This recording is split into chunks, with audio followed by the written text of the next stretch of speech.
நாம் வாங்கும் மூச்சு காற்று அவர் சுவாசம் கலந்து நின்றது. நாம் பருகும் நீரின் ஊற்று அவர் தாகம் தணிய செய்தது.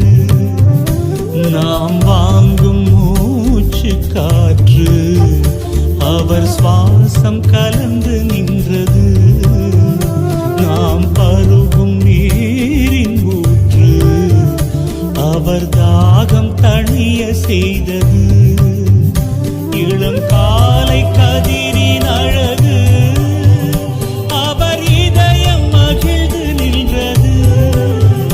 பனி இரவில் வானின் விண்மீன் அவர் மனதை கொள்ளை கொண்டது. இது இறைவன் கூடாரம், அவர் இருப்பதன் ஆதாரம். இது இறைவன் கூடாரம்,